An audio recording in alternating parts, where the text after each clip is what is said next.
اسلامی انقلاب سے پہلے ایران ایک مغرب کا دل دادا ملک تھا۔ امام خمینی نے جب آیت اللہ کا عہدہ پایا تو حکومت وقت پر ان کی تنقید میں شدت آ گئی۔ وہ سینہ تان کر شاہ کے مظالم اور اس کی مغرب پرستی پر تنقید کرتے تھے۔ دنیا کی قدیم اور امیر ترین بادشاہت کو امام خمینی کی قیادت میں اپوزیشن جماعتوں نے مل کر ختم کر دیا۔ لاکھوں کی تعداد میں لوگ ان کی نماز جنازہ میں شریک ہوئے۔ اس دوران یہ وقت بھی آیا کہ ان کے عقیدت مندوں نے انتظامیہ سے میت کو چھین لیا۔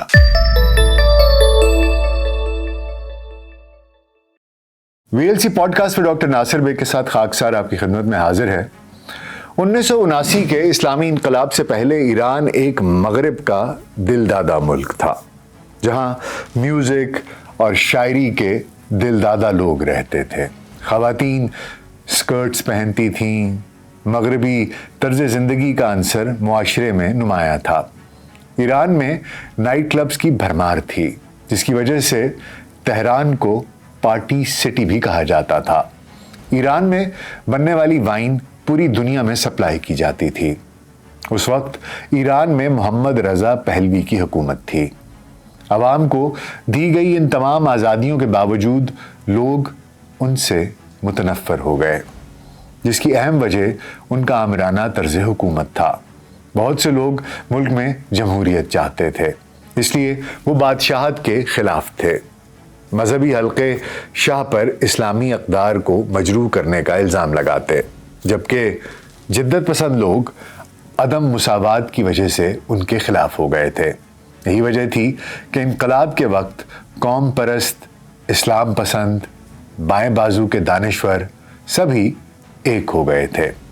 ان سب کو ایک کرنے اور بہت مہارت سے واحد لیڈر بن کر ابھرنے والی شخصیت روح اللہ موسوی خمینی تھے، جو بعد میں امام خمینی کہلائے۔ وہ 17 مئی سن 1902 میں ایران کے شہر خمین میں پیدا ہوئے، جو تہران سے 300 کلومیٹر کے فاصلے پر واقع ہے۔ ان کے دادا سید احمد موسوی ہندی ہندوستان میں پیدا ہوئے تھے اور اودھ پور کے نواب کے ساتھ زیارات مقدسہ کے لیے ایران گئے تو پھر واپس نہ آئے، بلکہ ایرانی شہر خمین میں رہائش اختیار کر لی۔ انہوں نے اپنے نام کے ساتھ ہندی کا لقب برقرار رکھا، بلکہ امام خمینی کے والد آیت اللہ مصطفیٰ ہندی بھی اپنے نام کے ساتھ ہندی ہی لگاتے تھے۔ وہ ایران کے ایک جید عالم دین تھے۔ امام خمینی کی پیدائش کے 5 ماہ بعد ہی ان کے والد قتل کر دیے گئے۔ والد کی موت کے بعد روح اللہ کی پرورش ان کی ماں اور خالہ نے کی۔ انہوں نے اپنے بڑے بھائی مرتضیٰ کی نگرانی میں اسلامی تعلیم حاصل کی۔ ایران کی 80% آبادی اپنے نام کے ساتھ شہر کا نام بھی لکھتی ہے، اس لیے خمین شہر کی نسبت سے وہ خمینی کہلائے۔ روح اللہ خمینی کو اسلامی فقہ اور شرعی علوم میں خاص دلچسپی تھی، لیکن اس کے ساتھ ساتھ انہوں نے مغربی فلسفے کا بھی بغور مطالعہ کیا۔ ارسطو کو تو وہ فلسفے کا بانی مانتے تھے۔ دینی درسگاہوں کے مراکز میں درس و تدریس کے دوران ہی وہ ایران کے شاہی سیاسی نظام کی مخالفت کرنے لگے اور اس کی جگہ اسلامی نظام کی بات کرتے۔ امام خمینی نے خدیجہ ثقفی سے شادی کی، جو تہران کے ایک معروف علمی و ادبی گھرانے سے تعلق رکھتی تھیں۔ ان کے والد ایک مشہور شیعہ عالم دین تھے۔ خدیجہ ثقفی اسلامی علوم کے ساتھ ساتھ جدید اور کلاسیکل ادب کی بھی تعلیم حاصل کر چکی تھیں۔ آپ کی اولاد میں 2 بیٹے مصطفیٰ احمد اور 3 بیٹیاں زہرا، فریدہ اور صدیقہ ہیں۔ امام خمینی نے جب آیت اللہ کا عہدہ پایا تو حکومت وقت پر ان کی تنقید میں شدت آ گئی۔ ایران میں آیت اللہ بہت بڑے عالم دین کو کہا جاتا ہے، جس کو بہت سے اختیارات حاصل ہوتے ہیں۔ اہل تشیع کے علمی اور روحانی سلسلے کا آخری عہدہ آیت اللہ ہے، جس کو پھانسی کی سزا نہیں ہو سکتی۔ یہ آیت اللہ بروجردی کے انتقال کے بعد آیت اللہ ہو گئے تو انہوں نے شہنشاہ اور اس کی حکومت کو للکارنا شروع کر دیا۔ وہ سینہ تان کر شاہ کے مظالم اور اس کی مغرب پرستی پر تنقید کرتے تھے۔ شاہ نے ان کی حرکات و سکنات پر پابندی لگا دی۔ مگر یہ بولتے رہے، یہاں تک کہ 1963 میں انہیں گرفتار کر لیا گیا، جس کے بعد پورے ملک میں احتجاجی مظاہرے شروع ہو گئے۔ شاہ نے ہجوم پر گولی چلا دی جس سے 100 لوگ مارے گئے، مگر احتجاجی مظاہرے اس کے باوجود جاری رہے۔ پھر شاہ نے احتجاج کرتی عوام پر ٹینک چڑھا دیے، احتجاج پھر بھی جاری رہے۔ چند دنوں میں تقریباً 400 لوگ مارے گئے۔ اب امام خمینی کی قیادت میں ایرانی عوام کی اسلامی تحریک اپنے عروج پر پہنچ چکی تھی۔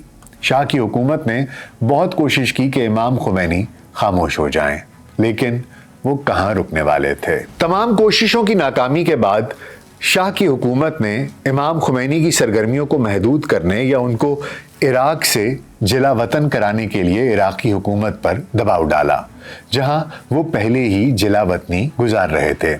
کچھ دیر تو عراق نے یہ دباؤ برداشت کیا، مگر اس کے بعد عراقی حکومت نے نجف اشرف میں امام خمینی کی رہائش گاہ کا محاصرہ کر لیا۔ رہائش گاہ پر نظر رکھی جانے لگی اور وہاں آمد و رفت کا سلسلہ بھی محدود ہو گیا، لیکن وہ اپنی انقلابی تحریک روکنے کے لیے ہرگز تیار نہیں تھے۔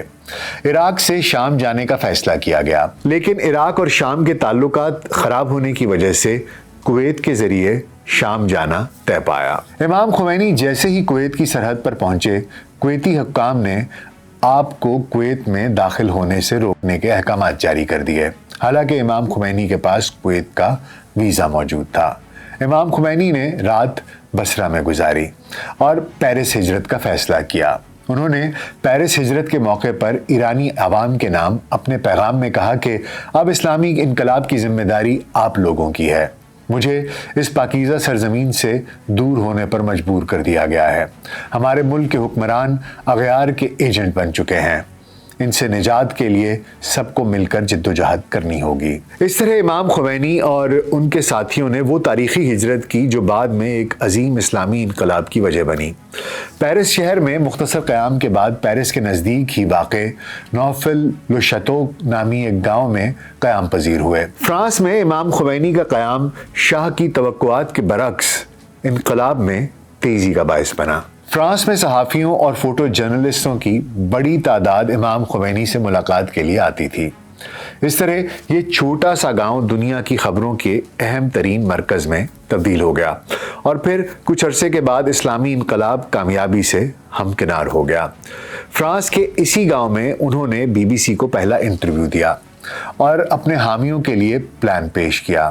انہوں نے کہا کہ ہمیں پوری امید ہے کہ ایران کی عوام نے اپنے مطالبات کی منظوری کے لیے جو احتجاج شروع کیا ہے اور جس طرح یہ انقلاب آگے بڑھ رہا ہے، اسے اسلحہ اٹھانے کی ضرورت پیش نہیں آئے گی، لیکن اگر یہ سلسلہ یوں ہی چلتا رہا اور شاہ کی ہٹ دھرمی ایسے ہی برقرار رہی اور وہ ایران میں رکا رہا تو ہم مسلح اقدام کے لیے بھی سوچ سکتے ہیں۔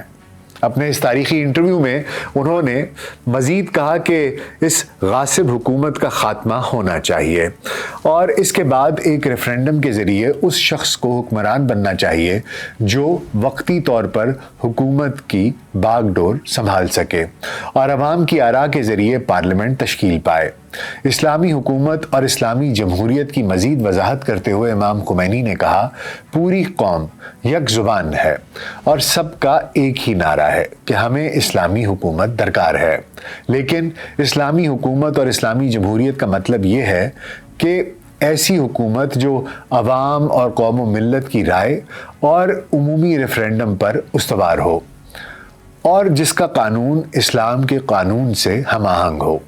اسلامی قوانین تمام قوانین میں سر فہرست ہوں۔ روح اللہ خمینی کے ایک اور پہلو سے بہت کم لوگ واقف ہیں اور وہ ہے ان کی صوفیانہ شاعری، جس میں ان کو مہارت حاصل تھی۔ وہ اپنی عارفانہ شاعری روح اللہ ہندی کے نام سے لکھتے تھے۔ شاعری میں جہاں انہوں نے ساقی، شراب، میخانہ اور بت کا بہت ذکر کیا، وہیں اپنی سیاسی مہم میں ان کاموں کے خلاف کام کیا۔ ان کی ایک غزل کے 2 اشعار ان کی شاعری کے عارفانہ اور صوفیانہ پہلو کی طرف روشنی ڈالتے ہیں۔ کھول دے ساقی در میخانہ کے رہوں مست شب و روز، مدرسہ و مسجد سے بیزار ہو گیا ہوں میں۔ تازہ کرنے دو مجھے اس بت کدے کی حسین یاد، کہ میں کدیگ کے بت کی نوازش سے زندہ ہوا ہوں میں۔ آیت اللہ خمینی نے قم کے اہم اداروں مدرسہ فیضیہ، مسجد اعظم، مسجد محمدیہ، مسجد حاج ملا صادق، مسجد سلماسی میں کئی سال تک فقہ، اصول، فلسفہ، عرفان اور اخلاق اسلامی پڑھائے۔ حوزہ علمیہ نجف میں بھی تقریباً 13 سال کے قریب مسجد شیخ اعظم انصاری میں معارف اہل بیت اور فقہ کی اعلیٰ ترین سطح کی تدریس کی، اور پہلی بار نجف میں ولایت فقہ کے افکار و نظریات پر مبنی مباحث کی تدریس کا آغاز آپ نے ہی کیا۔ آپ کے شاگردوں کے بقول امام خمینی کے دروس کا شمار حوزہ کے بہترین درسوں میں ہوتا تھا، اور کسی زمانے میں قم میں آپ کے شاگردوں کی تعداد 1200 افراد تک بتائی جاتی تھی، جن میں بہت سے افراد اس زمانے کے مجتہد بنے۔ اسلامی نظام خصوصاً پردے کے بارے میں ان کی تحریک بڑی مشہور ہوئی، اور آج بھی ایرانی خواتین کا حجاب پوری دنیا میں مشہور ہے۔ جو ایرانی خواتین پردے کی پابند ہیں ان کے ہاتھ اور پاؤں بھی دکھائی نہیں دیتے۔ انہوں نے ایرانی علماء پر زور دیا کہ شاہ ایران کے رائج کردہ مغربی رسم و رواج سے ہٹ کر قوم کی اصلاح کریں۔ انہوں نے ملک کی سیاست میں عمل دخل دینا شروع کر دیا اور پہلی بار سگریٹ نوشی کے خلاف بھی تحریک شروع کی۔ 26 جنوری 1963 کو شاہ نے ایران کو مزید جدید اور مغربی بنانے کی مہم شروع کی۔ پروگرام سفید انقلاب انہوں نے اسی مقصد کے لیے شروع کیا۔ اس کا مقصد معاشرتی اور اقتصادی اصلاحات کرنا تھا۔ 1960 کے آخر میں حزب مخالف نے امام خمینی کی قیادت میں شاہ کی پالیسیوں کی مخالفت کی، اور ستمبر 1978 میں بادشاہ کی پالیسیوں کی وجہ سے مذہبی جماعتیں ان سے دور ہوتی چلی گئیں، اور ان کے آمرانہ رویے کے خلاف فسادات، ہڑتالیں اور مظاہرے شروع ہو گئے، جس کے بعد مارشل لا لگانا پڑا۔ یہی وہ وقت تھا جس کے لیے امام خمینی 14 سال سے جلا وطنی میں تیاری کر رہے تھے۔ ملک کے لاکھوں شہری سڑکوں پر آ گئے۔ محمد رضا پہلوی نے بہت کوشش کی لیکن حالات نہ سنبھل سکے۔ ان کے کچھ قریبی افراد نے بھی ان کا ساتھ چھوڑ دیا تھا، جس وجہ سے انہیں ایران چھوڑنا پڑا، کیونکہ ایران میں رکنے کا انجام وہ سمجھ چکے تھے۔ اپنا شاہی خزانہ لے جانے کی انہوں نے بہت کوشش کی لیکن ناکام رہے، کیونکہ کئی میٹر گہرائی میں چھپائے گئے شاہی خزانے کی سیکیورٹی ٹیم امام خمینی کی تحریک کے ساتھ شامل ہو چکی تھی۔ دوسری جانب امام خمینی فرانس سے ایک چارٹرڈ طیارے کے ذریعے ایران کے لیے روانہ ہو چکے تھے۔ ان کے ساتھ بین الاقوامی میڈیا کے صحافی اور ان کے قریبی ساتھی صادق طباطبائی، حسن لاہوتی اشکواری، احمد خمینی، صادق قطبزادے، ابو الحسن بنی صدر، داریوش فروہر بھی طیارے میں موجود تھے۔ امام خمینی کا جہاز تہران کے لیے روانہ ہوا تو اس میں موجود ہر شخص پریشان تھا، کیونکہ ایرانی فضائیہ شاہ کی وفادار تھی، اور خدشہ یہ تھا کہ طیارے کو فضا میں ہی نہ مار گرایا جائے۔ جہاز میں موجود صحافیوں کے مطابق جہاز تہران کی فضائی حدود میں چکر پہ چکر لگا رہا تھا، اسے اترنے کی اجازت نہیں مل رہی تھی، جس پر سب گہری تشویش میں تھے، مگر امام خمینی خاموش تھے، جبکہ ان کے رفقا شہادت شہادت کے نعرے لگا رہے تھے، جس سے باقی لوگ مزید ڈر گئے۔ پھر جہاز کو لینڈنگ کی اجازت مل گئی، اور لوگوں نے دیکھا کہ انسانی تاریخ کا سب سے بڑا مجمع آیت اللہ امام خمینی کے استقبال کے لیے موجود تھا، جو انقلاب زندہ باد کے نعرے لگا رہا تھا۔ یہاں ڈاکٹر، انجینئرز، کاریگر، مزدور، کسان، علماء، سٹوڈنٹس، معلم، غرض ملک کے ہر طبقے کے لوگ جمع تھے۔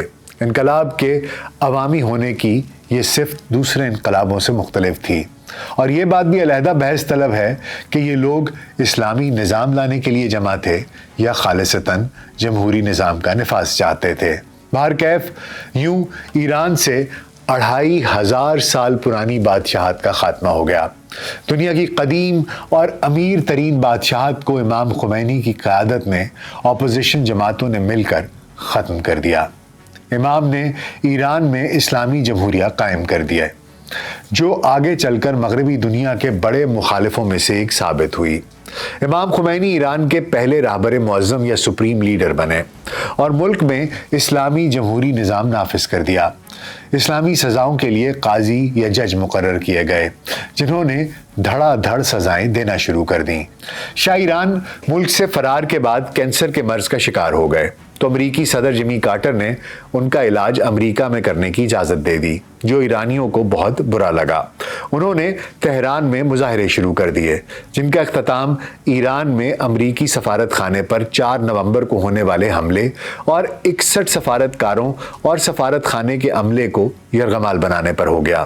ان غیر معمولی واقعات اور 444 روز تک سفارتکاروں اور عملے کو یرغمال بنانے پر ایک ڈرامائی صورتحال پیدا ہو گئی جس نے دونوں ممالک کے باہمی تعلقات میں ایسا تناؤ پیدا کیا جو آج تک باقی ہے۔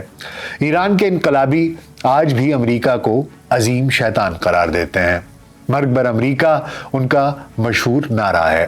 آیت اللہ خمینی نے برطانوی مصنف سلمان رشدی کے خلاف ان کی کتاب سیٹینک ورسز کی وجہ سے موت کا فتویٰ بھی سنایا اور ان کی موت پر انعام مقرر کیا، جس پر مغربی دنیا کے ساتھ ان کی کشیدگی میں مزید اضافہ ہو گیا۔ 10 سال تک ایران کے سپریم لیڈر کے عہدے پر رہنے کے بعد 3 جون 1989 میں آیت اللہ خمینی انتقال کر گئے۔ 4 جون کو صدر خامنئی کو ایران کا سپریم لیڈر بنا دیا گیا۔ امام خمینی کا جنازہ بھی تاریخی تھا۔ لاکھوں کی تعداد میں لوگ ان کی نماز جنازہ میں شریک ہوئے۔ اس دوران یہ وقت بھی آیا کہ ان کے عقیدت مندوں نے انتظامیہ سے میت کو چھین لیا اور عقیدت میں اندھے ان کے کفن کے ٹکڑے کو اپنے پاس یادگار کے طور پر رکھنا چاہتے تھے۔ پھر ایرانی فوج حرکت میں آئی اور انہوں نے میت کو اپنی تحویل میں لے کر نماز جنازہ ادا کروائی۔ اس دوران بہت سے لوگ جان سے بھی ہاتھ دھو بیٹھے۔ امام خمینی کی زندگی ایک جہد مسلسل تھی۔ انہوں نے اپنے مقصد پر توجہ مرکوز کی، اس پر دن رات کام کیا اور پھر منزل کو پا لیا۔ انہوں نے بہت سے ایسے لوگوں کو بھی اپنے ساتھ شامل کر لیا تھا جو ان کے نظریاتی مخالف تھے۔ بعد میں جب سخت گیر اسلام کا نفاذ ہوا تو کچھ لوگوں نے پچھتاوے کا اظہار بھی کیا۔ آج 4 دہائیاں گزر جانے کے بعد ایران ایک بالکل مختلف ملک بن چکا ہے۔